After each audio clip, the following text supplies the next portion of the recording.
வாங்க. வாங்க நீ, வாங்க நீ, வாங்க உட்காருங்க. அம்மா அம்மா, தம்பி பாப்பா என்கிட்ட கொடுக்குறீங்களா? உட்காரு.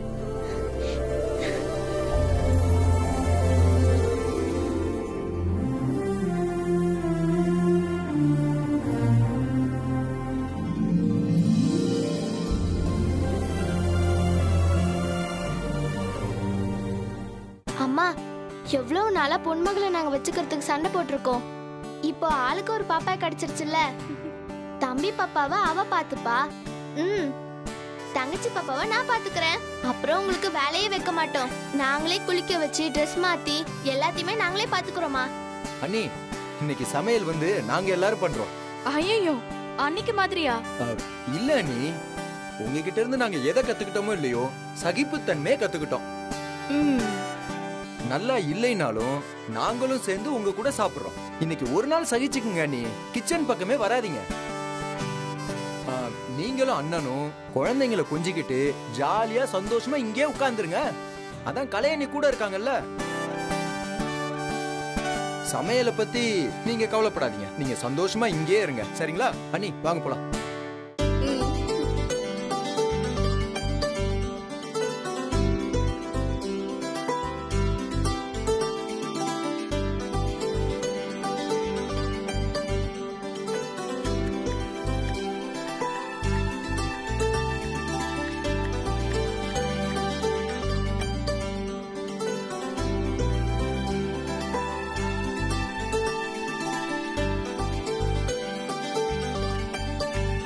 சீக்கிரமா வெட்டுங்க. வெட்டுறோம். வெண்ணிலா, நன்றி சொல்லி நான் உன்னை அந்நியப்படுத்த விரும்பல. ஆனா அதுக்காக நன்றி சொல்லாமலும் இருந்துடக்கூடாது. நன்றி வெண்ணிலா. என் உயிர் போற கடைசி நிமிஷம் வரைக்கும் நான் உன்னை மறக்கவே மாட்டேன். என்ன முத்து மாமா இப்படி எல்லாம் பேசுற? வேற சாதாரணமான காரியமா பண்ணிருக்க? அத்தனை பேர் என்ன கேள்வி கேட்டு கோவில்ல தலகுனிய வச்சாங்க. அந்த நேரத்துல எனக்காக பேசின ஒரே ஆள் நீ மட்டும் தானே. அது மட்டுமா, எனக்காக நீ பேசி எனக்கு 7 நாள் அவகாசம் வாங்கி கொடுத்துருக்க. என் மேல இருக்க பாசத்துல குழந்தைய போட்டு தாண்டுன. இதெல்லாம் யார் பண்ணுவா? அதாவது எனக்கு புரியவே இல்லை. நீ சாமிக்கு முன்னாடி உண்ணாவிரதம் இருந்து பச்சை தண்ணி கூட பல்ல படாம எனக்காக சாமி கூட சண்டை போட பத்தியா? உனக்கு இப்படி ஒரு போராடுற குணம் இருக்குன்றது எனக்கே இப்பதான் தெரியுது. புடிச்சவங்களுக்கு ஒரு ஆபத்துன்னு வந்துட்டா யாரா இருந்தாலும் இப்படிதான் நடந்துக்குவாங்க. சின்ன வயசுல ஸ்கூல்ல படிக்கும்போது ஜான்சி ராணி லக்ஷ்மி பாய்னு ஒரு அம்மா முதுகுல குழந்தைய கட்டிக்கிட்டு சண்டைக்கு போனாங்களாம். நானும் அப்படிதான் குழந்தைய மடியில வச்சுக்கிட்டு ஆத்தா கிட்ட சண்டைக்கு போனேன். அடேங்கப்பா, ஜான்சி ராணி பத்தி எல்லாம் பேசுற? சத்தியமா சொல்றேன், உனக்கு இருக்கிற தைரியம் எனக்கு இல்லம்மா. நிஜமா தான் சொல்றேன். அது எந்த அளவுக்கு தைரியம்னா சாமி கூட சண்டை போடுற பாரு. சிறப்பு. நீ பண்ண இந்த காரியத்தினால இந்த வீட்டுக்குள்ள இருந்த தீய சக்தி, நெகட்டிவ் ஃபோர்ஸஸ் எல்லாம் வெளியே போயிடுச்சு. இதுக்கு மேலேயும் இந்த ஸ்வேதா நம்ம வீட்டுக்குள்ள காலடி எடுத்து வைக்க மாட்டான்னு நம்புறேன். இனிமேல் நம்ம வீட்டில் சந்தோஷம் மட்டும்தான் இருக்கும்.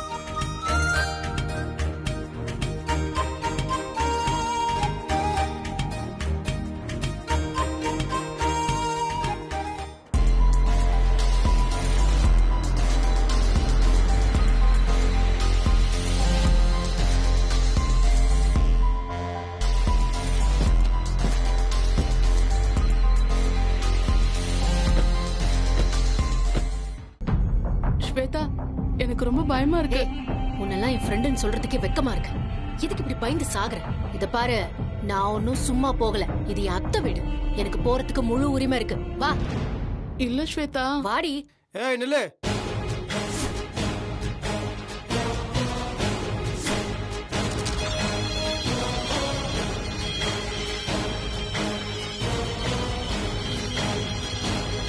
யார கேட்டீங்க வந்த?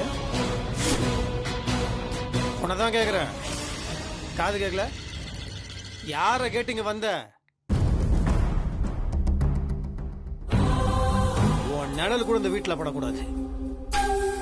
மீறி வந்தன்னு வச்சுக்கோயேன், வெட்டியே போட்டுருவேன். ஏன் இது என் அத்தை வீடு தானே, எனக்கு இல்லாத உரிமையா? என்ன அத்தை லொத்த, என்ன உரிமை இருக்கு உனக்கு?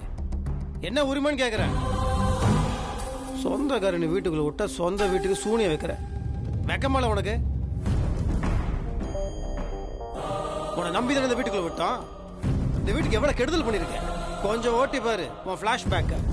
எவ்வளவு பாவம் செஞ்சிருக்க, அங்க தொட்டு இங்க தொட்டு கடைசியில எங்க குழந்தைய உன் குழந்தைன்னு சொல்லிட்டல, வெக்கமாவே இல்லையா உனக்கு?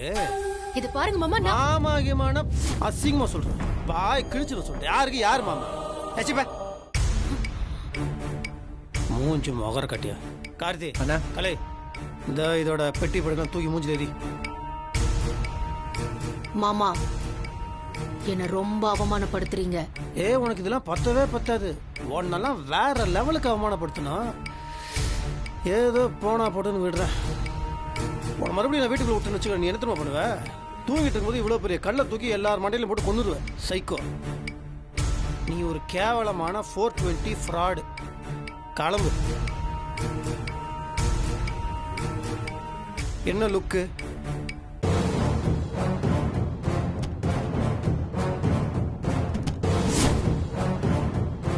காட்டுருமே நல்லா 3 வேளை அமுக்கணும்ல, பெட்டி தூக்கிட்டு பா.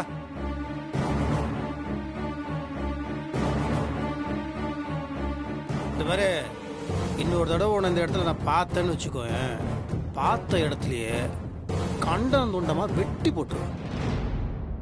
இல்லைன்னா போலீஸ்ல ஒப்படைச்சிருவேன். எது வசதி? அண்ணா என்னடா நொன்ன? என்ன இல்லைண்ணா, அம்மா வேற வீட்டில் இல்லை. இப்போ அவளை வீட்டை விட்டு வெளில போக சொன்னா அவள் எங்கன்னு போவா? அவளுக்குன்னு வேற யாருன்னு இருக்கா? அடி செருப்பு கழட்டு. டேய், யாருக்கிட்ட நீ வக்காலத்து வாங்கிட்டு இருக்கிற? டேய், உனக்கு வெக்கமாவே இல்லையாடா? நீ என்னடா அவளுக்கு வந்து பவுன்சரா இல்லை பாடி கார்டா? ஏப்பா தள்ளப்படி வேறப்பா பாடி கார்டு முனீஸ்வர மாதிரி கூடியே சுத்திட்டு இருக்கிற. ஏய், தம்பின்லாம் பார்க்க மாட்டேன் சொல்லிட்டேன். ஒன்று பண்றா, இந்த பெட்டியை தூக்கி போட்டுற மாதிரி தலையில வச்சுட்டு அவன் முந்தானி புடிச்ச பின்னாடி போகும்போது தட்டிட்டே போ, ஜால்றாவன். அப்படி இல்லைண்ணே, நான் என்ன சொல்றேன்,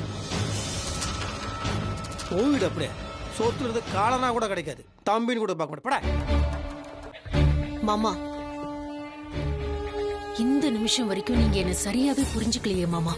ஏய் ஸ்வேதா, ஒரு விஷயம் நீ புரிஞ்சுக்க. மரியாதார் தலைவாசல் மிதிக்காதன்னு சொல்லியிருக்காங்க. உன் துணி மூட்டை முடிச்சலாம் இப்படி தூக்கி விட்டறிஞ்சதுக்கு அப்புறம் சூடு சொன்ன எல்லாமே நின்று பேசிட்டு இருக்க. அறிவில்லையா உனக்கு? சீ, கிளம்பு. சரி, நான் மனசுல நினைக்கிற சில விஷயங்களை உங்ககிட்ட பேசிட்டு கிளம்புறேன். இது பாருங்க, இவ்ளோ காரியங்களையும் நான் பண்ணது உண்மைதான். அதுக்கு காரணம் வேற எதுவும் கிடையாது, உங்க மேல வச்சிருக்கிற அன்பும் காதலும் தான். ஒரு காலத்துல நீங்களே என்ன கல்யாணம் பண்ணிக்கிறேன்னு சொன்னீங்க. அதுக்கப்புறம் திடீர்னு இதோ இவங்களை கல்யாணம் பண்ணிக்கிட்டதுனால எனக்குள்ள ஜெயிக்கணுங்கிற வரை தலை தூக்கி நின்னுச்சு.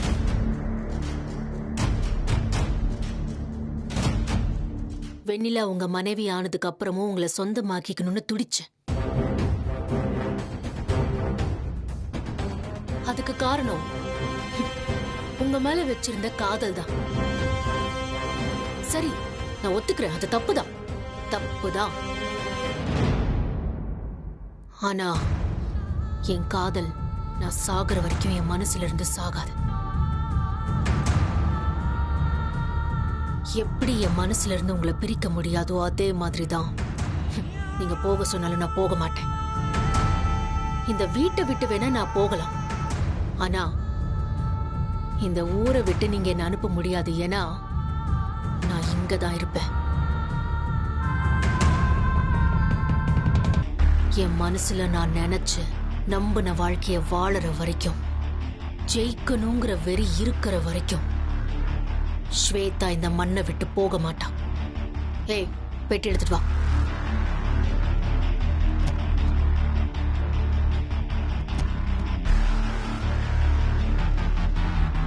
நான் சொல்லல, இதுங்க வராதுன்னு இப்பதான் நினைச்ச, சொல்லி வாய் முள்ள வந்து நிக்கிறது. டேய், உனக்கு நான் சொல்லிட்டேன், நாங்களாம் உன் மேல பாசம் வச்சிருக்கோம். அதை புரிஞ்சுக்காம இந்த மாதிரிலாம் பண்ணிட்டு இருந்தேன்னா இதுக்கு மேல அமைதியா இருக்க மாட்டேன். இதுக்கு மேலே நீ வந்து ஸ்வேதா ஸ்வேதான்னு ஜாடரா தட்டிட்டு வச்சுக்கோயேன், சத்தியமா சொல்றேன் கொன்னே போட்டுருவேன். ஏய் ஒழுங்கு வீட்டுக்குள்ள போடா போடா.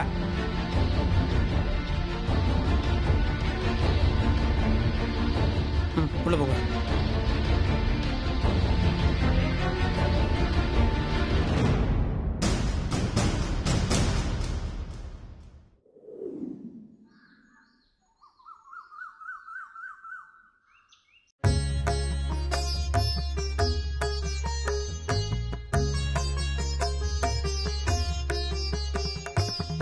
சாப்பிட்டீங்களா? அப்பா 2 பேரும் சாப்பிட்டீங்களா? சாப்பிட்டேன்ப்பா. மத்தவங்க எல்லாம் சாப்பிட்டாங்களா? சாப்பிட்டாங்க மாமா. சரி, இந்த அண்ணாமலை எங்க போயிட்டான்? தெரியல, காலையில இருந்தே காணோம். வெளியில போறதா சொல்லவும் இல்ல. என்கிட்டயும் சொல்லலையே எங்க போனான்.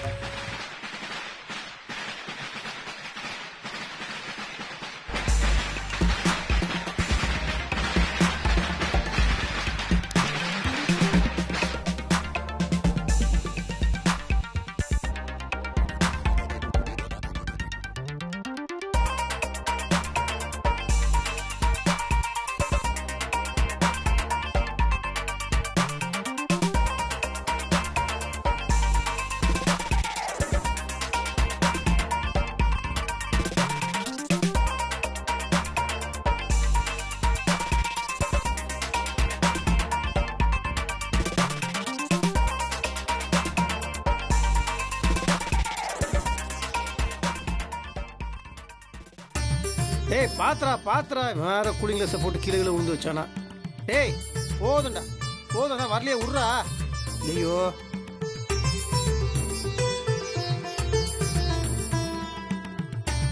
டேய் போதும் உனக்கு வர டான்ஸ் வரல, விட்டு கண்ணாடி கட்ட கீழே விழுந்துட போறேன்.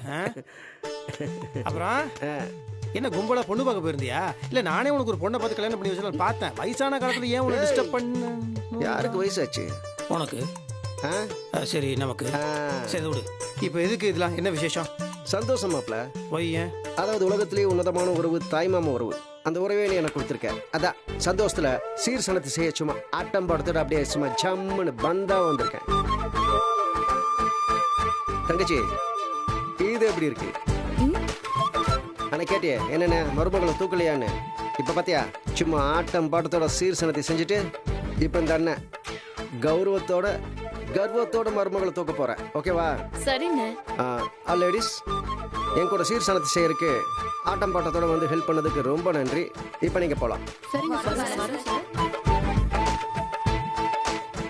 இது ஓபன் பண்ணு. இது என் மருமக பொன்மகளுக்கு. நல்லா இருக்குல்ல? இதையும் ஓபன் பண்ற. நான் சொல்லிட்டு இருக்கணும் உனக்கு. இது என் மருமகன் திருத்தணிகைக்கு. மாப்பிள்ள ஒரு கைப்பிடி. நல்லா இருக்கு தங்கச்சி. இதுல குழந்தைங்களுக்கு வளையல், பிரேஸ்லெட், செயின், அரணா கயிறு எல்லாமே இருக்கு.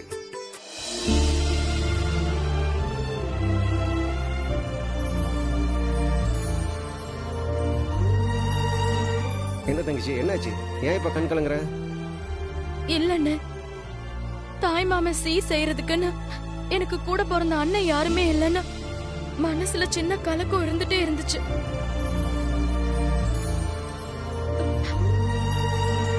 அத நீ நிறைவேத்திட்டேன்னு. தங்கச்சி இனிமே இந்த அண்ணன் இல்ல நொண்ணா இல்லன்னு அழுதுட்டு இருக்க கூடாது. உனக்காக இந்த அண்ணாமலை அண்ணன் இருக்கான். உனக்கு ஏதாவது கஷ்டம் நீ கண் கலங்கி நின்னா அப்ப இந்த அண்ணாமலை என்னும் பக்கத்துல வந்து நிப்பான். ஏய் அப்பா உன் தங்கச்சிக்கு தான் வருவா, எனக்கு வர மாட்டியா? மாப்பிள்ள என்னடா கேள்வி இது? அவ கண் கலங்கினாதான் வந்து நிப்பேன். நீ கண் கலங்கறதுக்கு முன்னாடியே வந்து நிப்பேன். புரிஞ்சுக்கோடா. கொஞ்சமாவது ஜென்ரல் நாலேஜ் வளர்த்திக்கோ. என்ன நீ முதல்ல வளரு. இது போதுமா? போதும். ருத்ரா குட்டி, உங்க 2 பேர்த்தையும் கண்டுபிடிக்கிற கன்ஃபியூஷனா இருக்கு. யாராவது ஒருத்தர் மீச வரைஞ்சுக்கோங்கன்னு சொன்னேன்ல. நோ ப்ராப்ளம், அப்புறமா வரைஞ்சு விடுறேன். இப்போ உங்களுக்கு கிஃப்ட் தர போறேன். ஆனா இந்த அங்கிள் உங்களுக்கு கிஃப்ட் தரதுக்கு முன்னாடி நீங்க 2 பேரும் அங்கிளுக்கு ஒரு கிஃப்ட் தரணும். ஒன்றும் இல்லை, ஒரு சின்ன உம்மா. அப்படியே உட்கார செல்லக்குட்டி, நானே வரேன். தேங்க்யூ. தேங்க்யூ. தேங்க்யூ.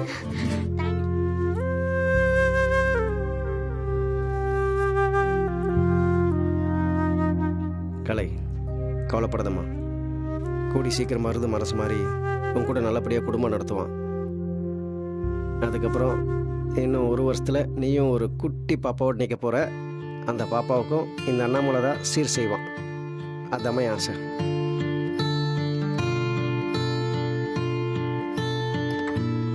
அப்புறம் மாப்பிள்ள, எப்படியோ ஸ்வேதாவை வீட்டை விட்டு அடித்து விரட்டி வீடு முழுக்க சானிடைஸ் பண்ணிட்டேன். ஸ்வேதா இருக்கல கொரோனா வைரஸோட கொடூரமான வைரஸ். ஆமாடா அப்பா சாமி, ஐயோ அது எப்படியோ நல்லது நடந்துருச்சுடா. அவள் வெளியே போயிட்டா, இருந்தாலும் அந்த பேட் வைப்ரேஷனாக லைட்டாக வீட்டில் இருக்கும் இல்லையா? அதனால் நம்ம குழந்தைங்களை ஆசீர்வாதம் பண்ணுறதுக்கு நம்ம ஊருக்கு ஒரு சாமியார் வந்திருக்காரு, அவரை வர சொல்லியிருக்கேன். அவர் வந்து குழந்தைங்களை ப்ளஸ் பண்ணிட்டாருன்னா கொஞ்சம் அப்படி இருக்கும். ம்,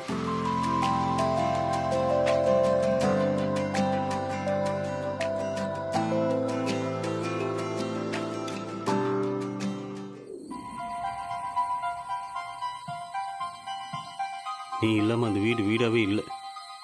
இப்போ கூட திருட்டுத்தனமாக தான் நான் உன்னை பார்க்க வந்திருக்கேன். ஒண்ணுமே புரியல மருது. என்ன பண்றது?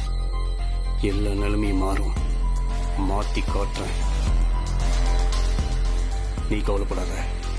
ட்ரையில் உன்னை நான் அந்த வீட்டுக்குள்ளே கூப்பிட்டு போகிறேன். அதுக்கான எல்லா வேலையும் நான் பார்க்குறேன். கவலைப்படாத. அம்மா மட்டும் உடம்பு சரியாயிட்டு வரட்டும், அதுக்கப்புறம் இருக்கு பஞ்சாயத்து. வேண்டாம் மருத. எனக்காக அது இதுன்னு பேச போய் நீங்களும் பாதிக்கப்பட வேண்டாம். அப்படி நீ சொன்னா நாங்க விட்டுருவோமா? கோர்ட்ல கேஸ போட்டு சொத்துல பங்கு கேட்பேன். அப்படிலாம் விட்டுற மாட்டேன் ஸ்வேதா.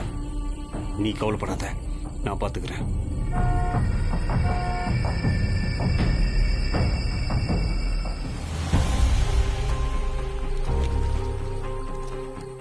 பெரியப்பா, இவர் என்ன இந்த நேரத்தில் வராரு?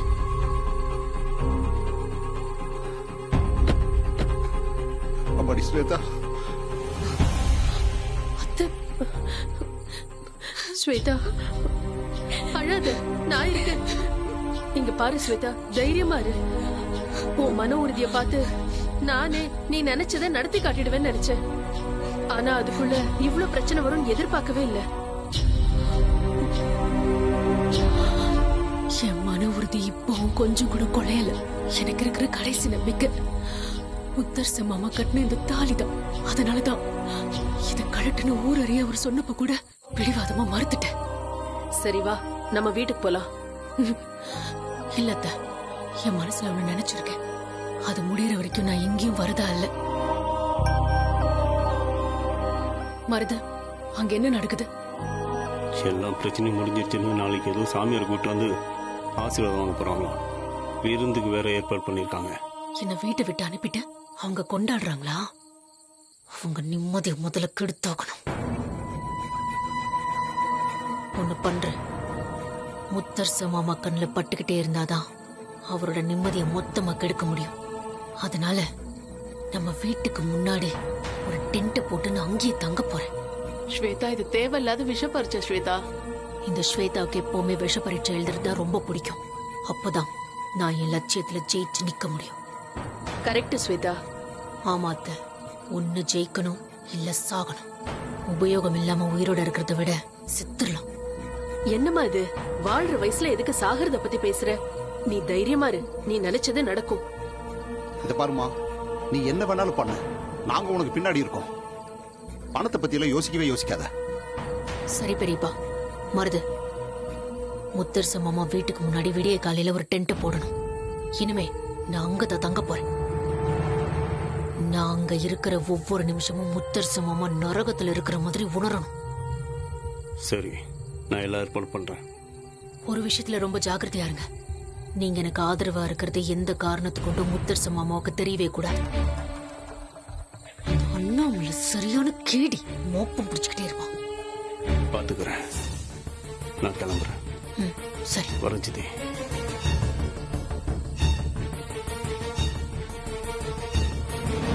ஸ்வேதா, நாளைக்கு எனக்கு சில வேலைகள்லாம் இருக்கு.